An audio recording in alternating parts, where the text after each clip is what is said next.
Hello, good morning. It's just gone 6 AM on Wednesday now, day 2 of my Margarys Triangle cycle adventure. It didn't rain in the night, but it's very misty and threatening looking out there, and I think there's rain forecast for most of later this morning and this afternoon. It's about 6:45 now, and I'm packing up. I've got everything out, the bivvy and the bivvy down, folded up, starting to get things slightly organised for breakfast and then packing away. Just need to take the shelter down now. That's it then, job done. The only evidence I've been there is just actually by the dry patch there. There's no rain during the night, not to my knowledge anyway. There's quite a bit of early morning mist and dew, so that's the only reason the ground's damp and my patch is dry. There's everything here. So here are the two Basha Poles, telescopic and lightweight. You literally just unscrew them there and they go down to half their size. Once they're telescopically folded, they're about the same length as the bivvy bag, so it makes it easy just to pack them around that. I do put a couple of rubbers on there just to stop it poking out through the bags, but yeah, very lightweight, hold them on a couple of fingers. I know a lot of people are into making ridge lines and suspending tarpaulins that way.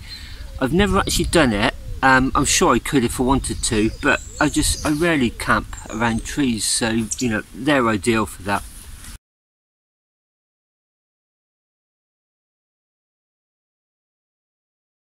And that's looking back at the church. The hair.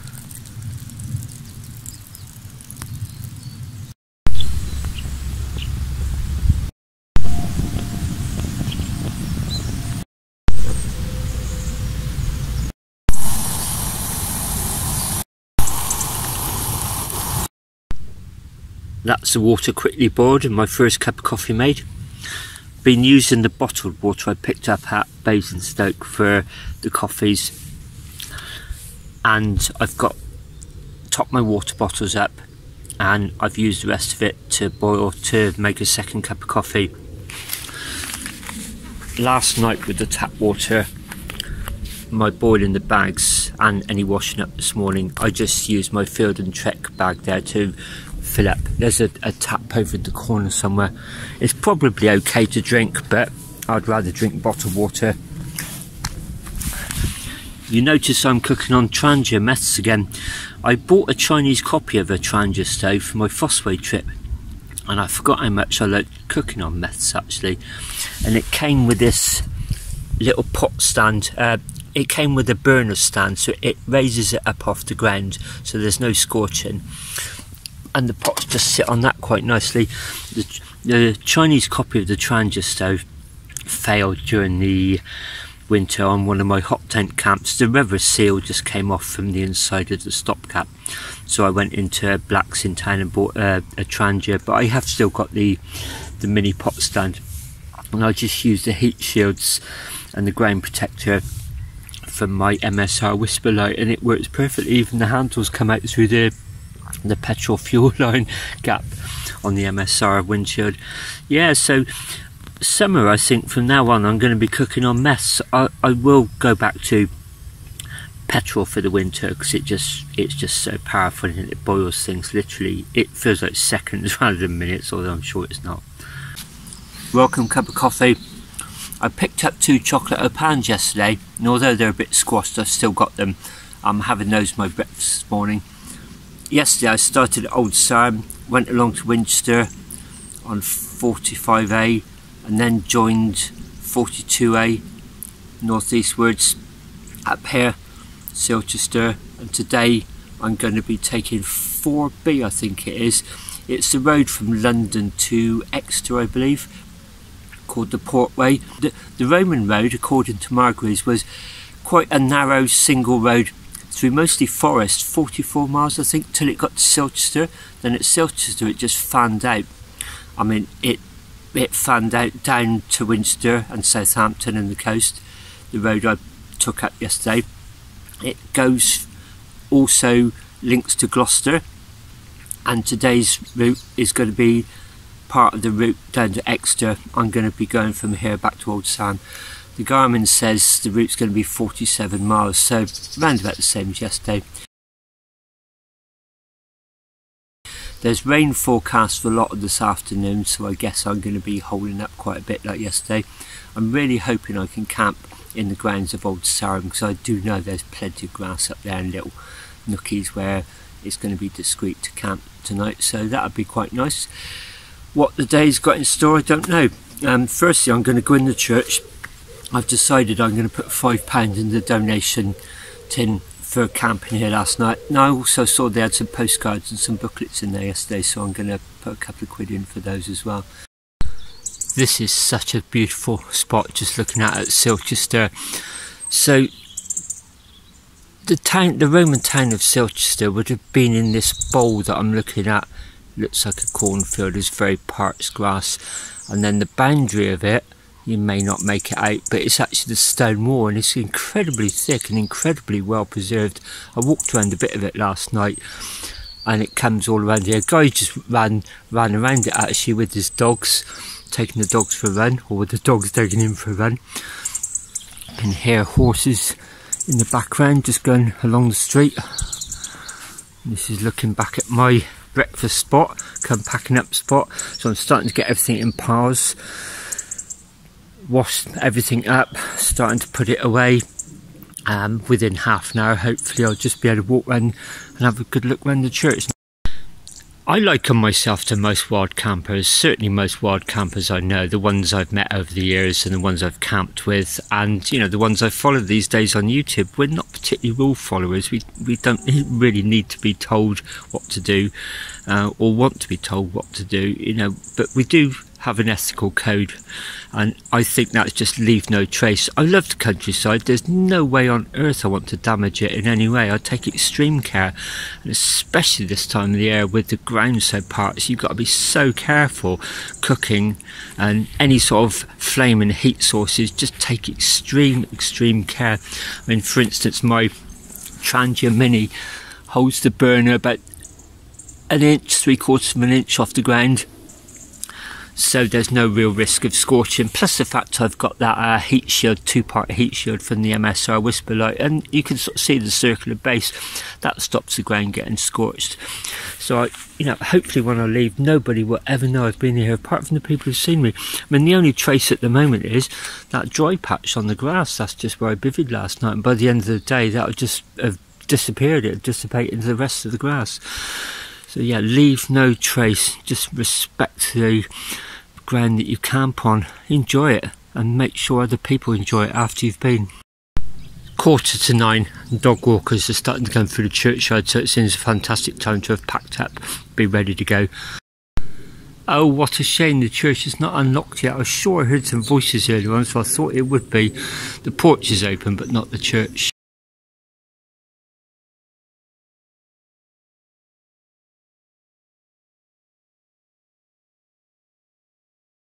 Oh, that's really good. My conscience feels much better now. Warden stroke caretaker came in just as I was leaving my rubbish actually, and he said, "Did you want to look around the church? I've got the key." And he showed me this enormous key. I said, actually I had a look around yesterday. I really need to get going to try and beat the rain. But I sort of said, "Would you do me a favour?" And he said, "Yeah, what?" And I sort of said, "Would you put some money in the collection tin for me?" He said, "Yeah, sure."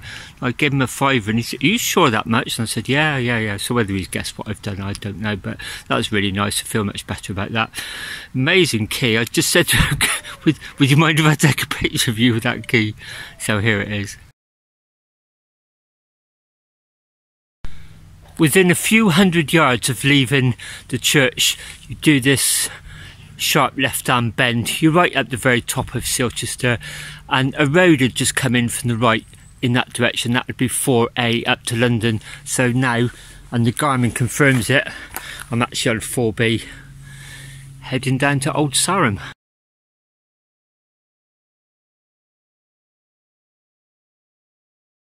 I've just turned into what looks like the main visitor entrance with the car park. It said toilets, but it's locked unfortunately. There's a good board here which gives you a good overview.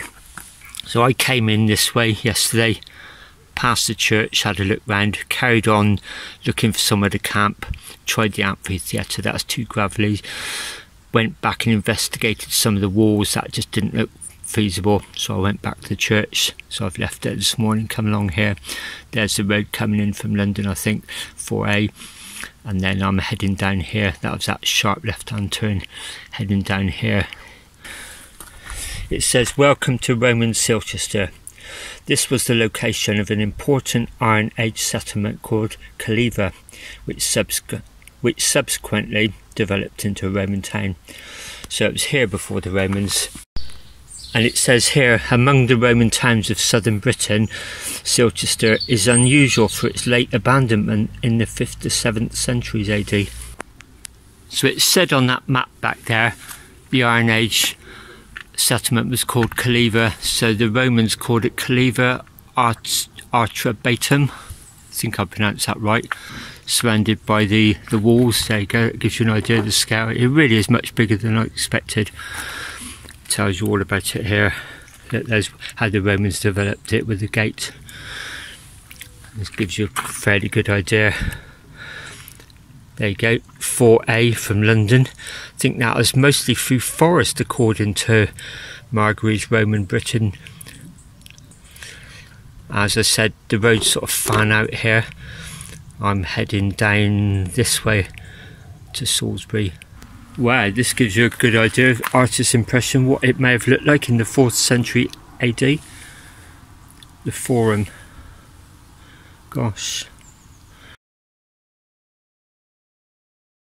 This gives you an idea, riding cross agricultural land, very rolling. Do excuse any wind noise. I actually have got an external microphone with a windsock on, but the actual screw that holds the clamp into the cold shoe mount has come away. Screw loose, there's a pun in there somewhere, don't tell me, I'll figure it out. So I'll have to get home and put a much more substantial screw in there with some Loctite as well to sort of keep that in place. Nice long downhill section now after quite a long grind uphill actually. Not particularly steep, just went on and on and on. I think this little section, this dogleg on Margary's 4B, is a good example of how I navigate Roman roads now. So you can see I came in that way on a country lane. The course of the road has clearly gone straight along there. I probably could have walked it, to be honest,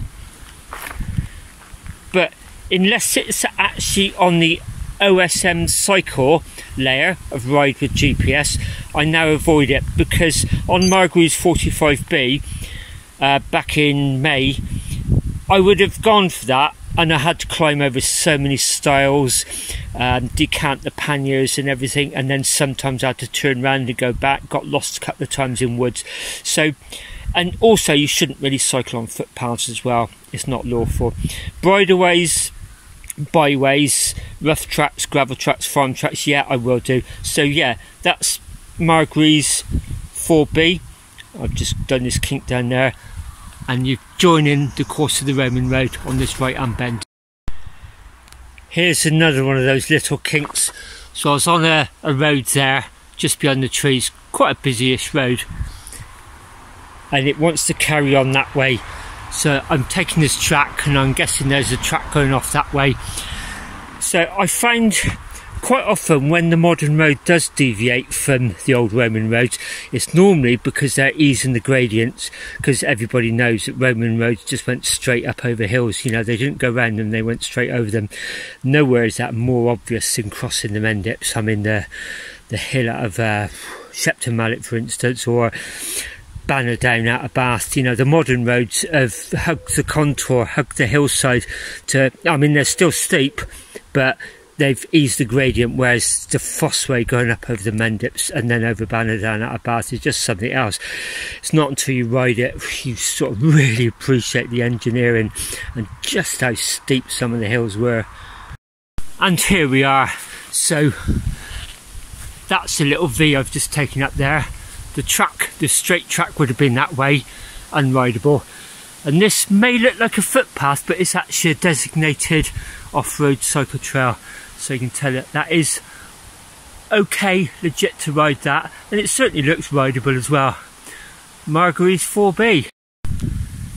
It's quite a defined path along here. It's overgrown in places, and also I have to say my bike's not a specialist mountain bike. There's no suspension, so it doesn't absorb any of the shocks, the rough stones, the ruts, any tree branches growing up. And also I'm not an accomplished mountain biker either, so I don't think this is a very well used cycle trail, because my legs are tingling just walking through brambles and stinging nettles, and there's a few branches and trees down as well. You can see how overgrown it is there. That leg through the edge of the woods was quite slow, went down in a dip and I'm quite badly stung actually, so got the first aid kit open, got some antibacterial wipes, some hand gel and some antiseptic cream, so I'm just going to have to wipe my hands and my legs down here. My legs are look a little bit like a war zone, but at least that should start soothing the pain and hopefully protect me from any potential infection. My finger got quite badly stung as well, so yeah, let's get some hand gel on that. I've left the woods, as you can see. I'm running right alongside a recently cropped field. Very defined track. It's quite bumpy going. You can tell four-wheel drives have been along here. It's slightly rutted, but it's quite slow going, but less painful. It gives you an idea of what we're doing, running up towards passing under those pylons. How long this section goes on for I don't know. I've got the maps, I could look if I wanted to. I'm just happy to take it as it comes, really.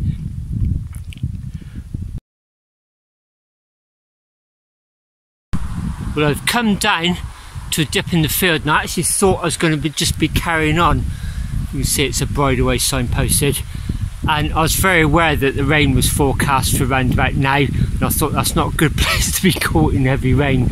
I was heading for these trees, and lo and behold, I'm back on tarmac for a bit, and also there's plenty of places to shelter her.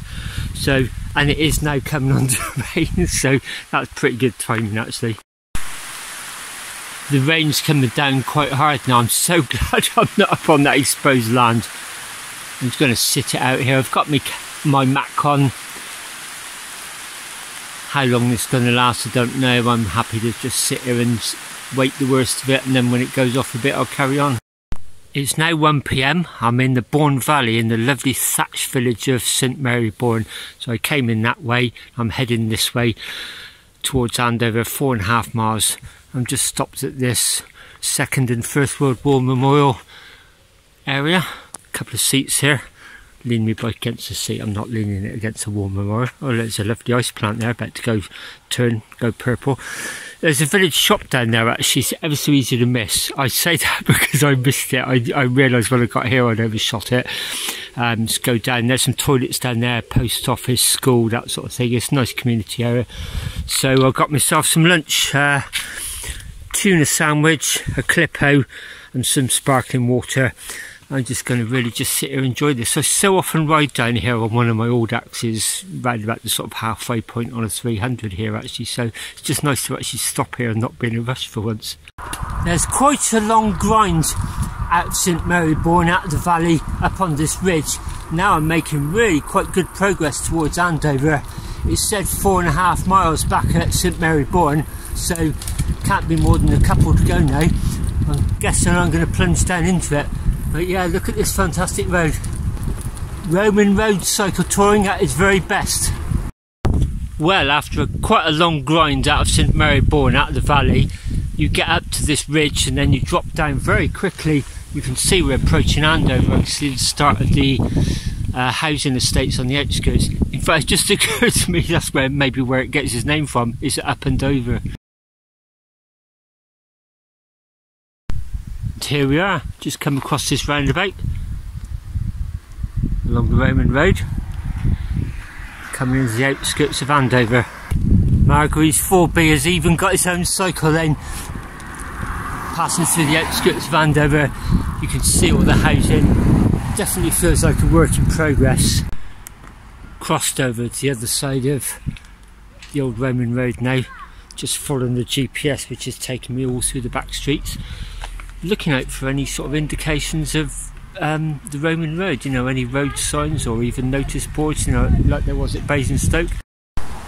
I'm following the Garmin around the outskirts of all this residential area and these trading estates through Andover. See, there's a busy road going there. This river flowing through it. Actually, it's remarkably clean, actually. No link to its Roman heritage whatsoever yet, but I am enjoying this. I love navigating through areas like this, cutting up through roads, through lanes. I'll give you an example. There's the two Garmins working together. The one in the middle, the one on the right hand side, is what I'm navigating on. The two scales are slightly different. I prefer navigating on the middle one, the right hand one, even though it's the older version. The scales are different. That one is 300 feet scale, that one is 0.2 miles, so you're not comparing like for like. But yeah, just working my way through here, this gives you a perfect example of cutting through housing estates. I haven't a clue where I'm going, just totally relying on the GPS. As I'm making my way through the centre of Andover, just following my Garmin towards the Way Hill. Just stopped at a bakery actually to get a can of Coke, just needed a bit of a sugar boost. Came across this, look, a Second World War American aircraft crashed here. Tells you a little bit about it there. Pictures of the crew and their graves. Pictures at the time. And here it gives you a plan of what actually happened. Look, there's the red crosses of the houses not built in 1944. The impact sites are the yellow stripes. The theoretical crash landing site, so that was his flight path where it crashed. So I've made my way through Andover, either along the main road on these cycle paths or zigzagging through enterprise centres or through housing estates and cutting through walkways. I've been looking out for any indication, reference to this being a Roman road. You know, bearing in mind it's one of the major ones for, you know, London to Exeter. Nothing until I'm just leaving, and look, East Portway. There's Portway East over there, Portway Business Park. As I understand it, Margary's number system was the main roads, a bit like our motorways really, had single digit numbers, like 5 for instance, the Fossway is Exeter to Lincoln, and 4, this is London down to Exeter I think, and then the roads going off it would be a bit like our B roads and our country lanes. Like yesterday was 45A and 42A, you get the drift, they're coming off or joining 4, so you know this is a major Roman road that I'm following actually. It's quite nice to see it actually recognised at last. As I make my way out of Andover, leaving now on Margarys 4, you know, the Roman road from London to Exeter, I suppose I'm crossing over what would be the modern equivalent of it, the A303.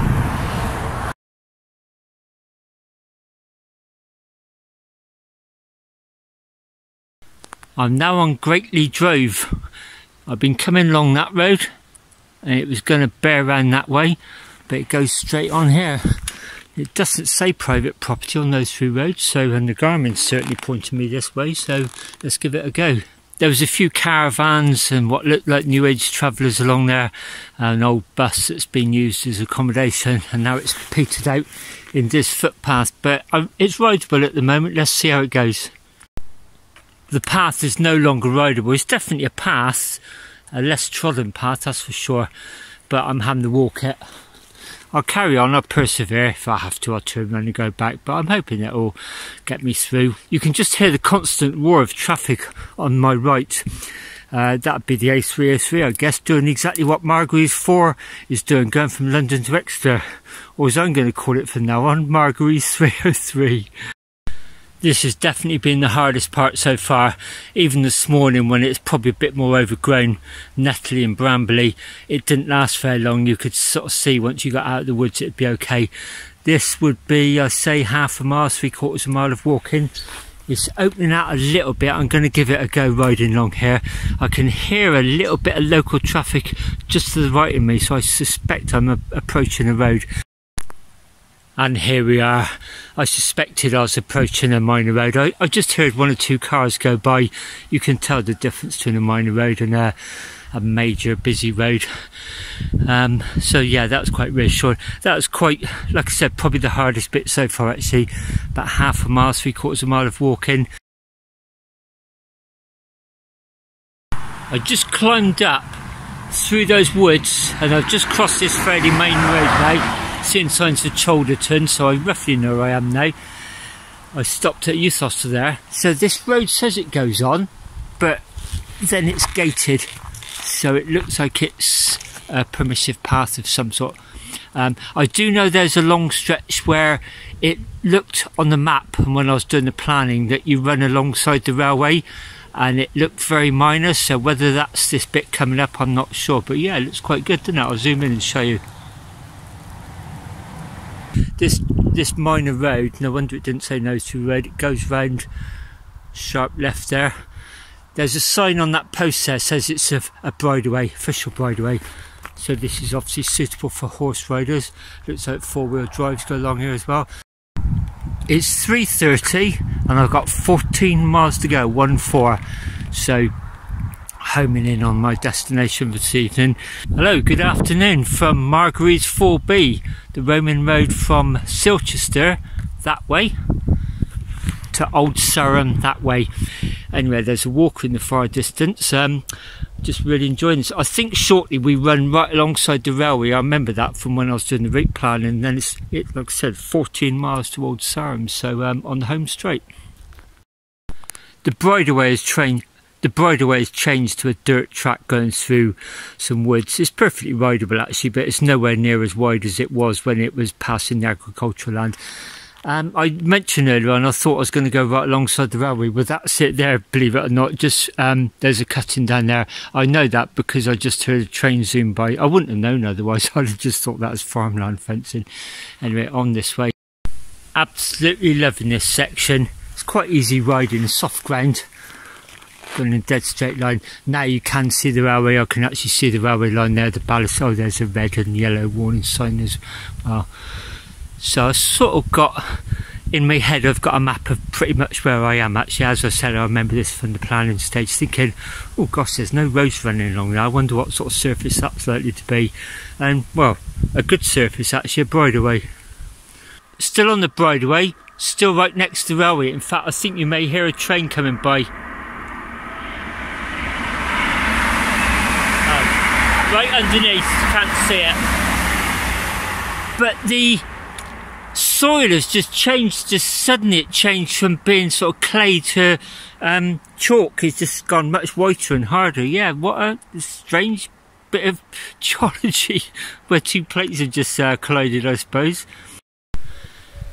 Now on a much more gravelly, what looks like a farm track actually. You can tell vehicle access down here. Over there, oh yeah, see a helicopter. I think that's the Army Air Corps base up there. Yeah, there's all the hangars and everything. I remember all those helicopters flying when I got to Cholderton, Silchester in the dark. They were just circling and taking off. It makes you realise you're on the edge of Sawsbury Plain here, so there's a lot of military activity. It's coming over this way by the look of it. It's turned into a lovely afternoon. Running right alongside this field of crops. Been cut recently, all the stubble there. And there you can see the straight path of the GPS track, and I just looked at the distance to go, 7.5 miles. Last time I looked it's 14. That's just gone really quick. Really enjoying this section. Train going by, wonder if I see it. Oh yeah. Bike started to run away with me down there. I looked at the GPS luckily before I lost the detail, and it sort of said you had to veer left and then straight up here. Railway bridge there, thank goodness I ain't got to scramble underneath that. That really does look infested with stinging nettles. It's quite a steep final drop down off the bridleway, and you emerge by this railway bridge, traffic lighted to allow single file traffic, so obviously low headroom. High vehicles probably have to go right down the middle. Although it says public bridleway up there, I wonder how many people have driven along here or even ridden along here and not known the delights of that. That was absolutely fantastic. I think that's about 7 or 8 miles in total, running alongside the railway, you know, right next to it, either in the cutting or sometimes when the trains go by you could sort of see them as well as hear them. Oh, I think that's going to be the highlight of the day so far. Really love that. Now we're heading down here. Not sure what's next. Old Sarum in about 6.5 miles. Just dropping down that hill, I was thinking, I'm so close to my destination now and I don't want to get there too early. It'd be amazing if there was a pub and I could sit in a pub garden with a pint of lager, but hey ho, not yet. But another one of my big passions is looking around old churches, and this is a Churches Conservation Trust church, historic church, open. So let's go and have a look. All Saints, Idmiston. I stayed in a Churches Conservation Trust a couple of years back now, actually, up at Edinburgh. If I think about it, I'll put a link, one of those boxes, up in the top right hand corner of the screen now. Oh, this is lovely. Oh, collection box, I'll leave some before I leave.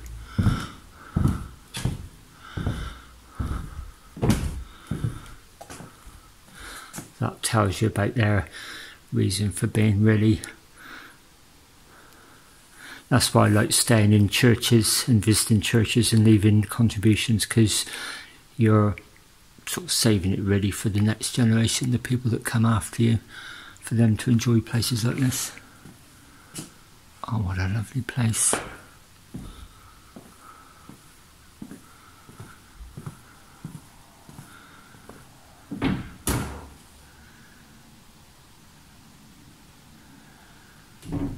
Oh, the organ there.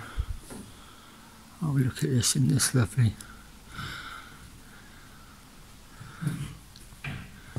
See if I can get a better view of that stained glass window. That's really nice.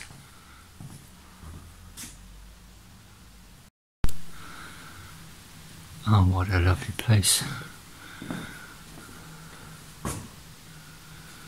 Gosh. All Saints Church, Idmiston, Trinity Club, circa 1890.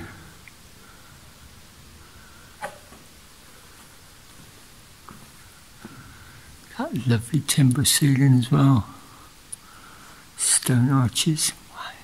Bathed in light, actually. Hasn't got that dark feel that a lot of country churches have, which I actually enjoy, but I also like ones like this bathed in light. Wow. Go and get some money and make a contribution.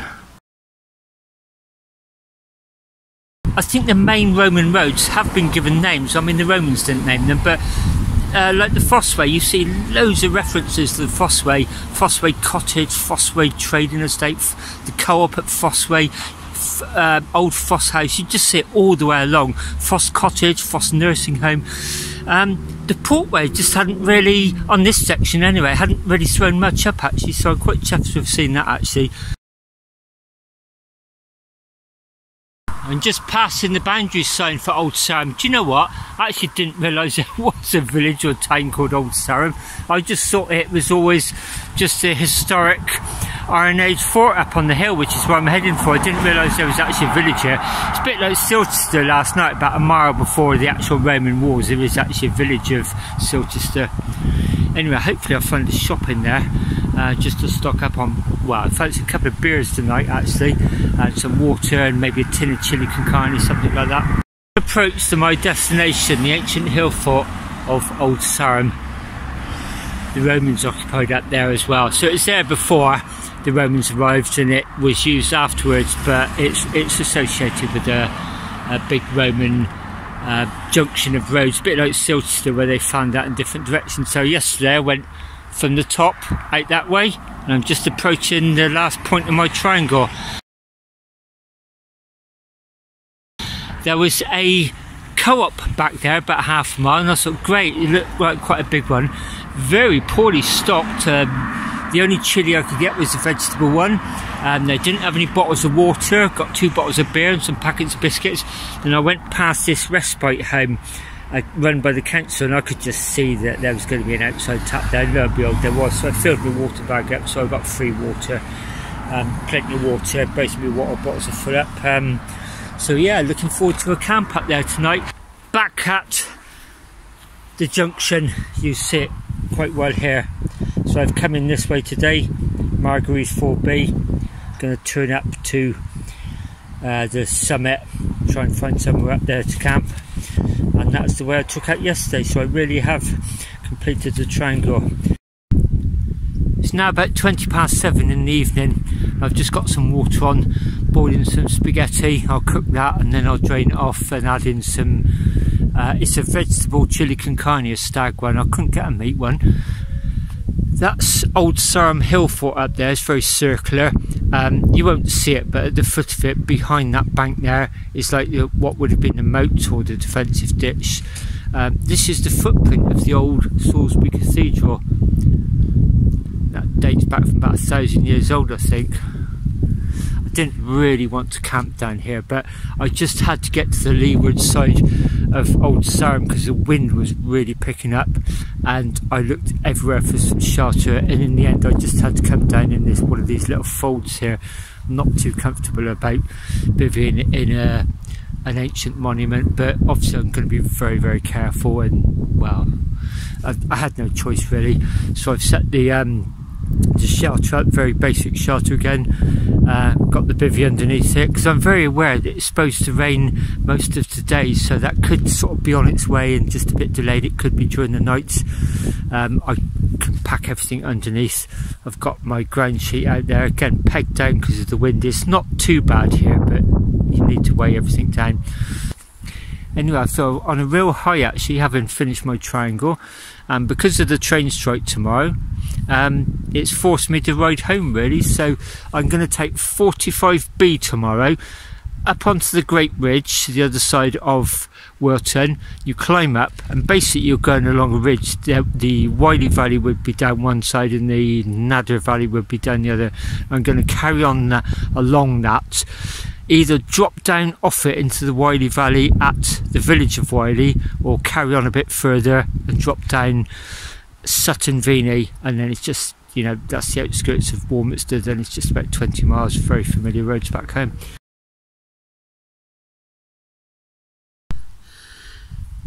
I mentioned it before, I joined the Roman Roads Research Association a few months ago.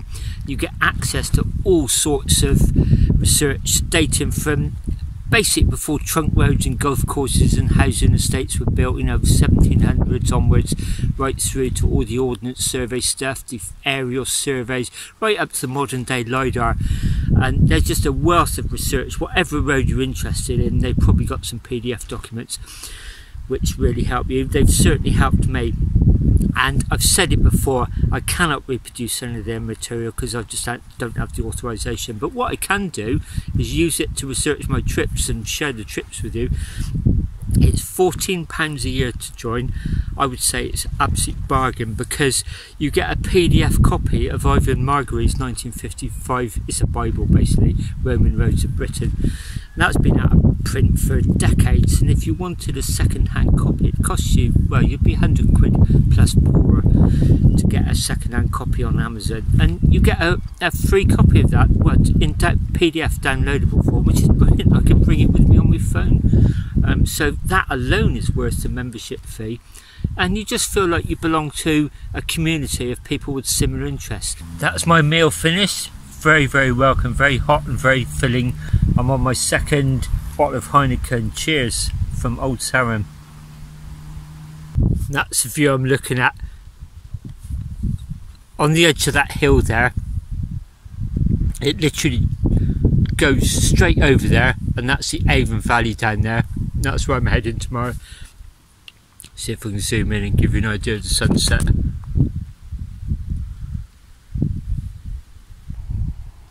Really noticing the evening's drawing in a bit now, being mid-August. There's the bivvy set up, so that's one of the guide ropes. It's got my tea towel just drying in the wind there. I'll take that in the bivvy bag when I get in there, just the body heat will dry that overnight. You can see all the reflective patches all over and the guide ropes on the bivvy. I stand by what I said on the first outing. I do really like this bivvy. The main selling point for me is the side entrance is just absolutely so much easier to get in and out of. And the second point is that the headroom you have got, there's not a lot of space in there, but the storage space you have got by your head, you can you don't have to crawl in and out of. I really do appreciate the materials are not as good quality as the turnover. That's why I've been putting the tarpaulin up, because I've been told it's not waterproof, even though somebody I know that did a water test on it and said it was. And last night, even though I had just a bug netting around my head, I could definitely tell there was condensation on the inside. And if you just touch the material, you can understand why. It's not Gore-Tex like the turnover is. It's a much cheaper material. But as I sort of said, I'm still just completely convinced, for somebody like myself who's getting on a little bit and who still wants to do bivvying, the side entrance just makes so much difference. I'll be getting inside quite shortly. Everything's almost ready to go in. Like I said, put the tarpaulin over the bike, get all my valuables inside. Everything's pretty much ready for me to dive in there. I'll say good night and see you in the morning.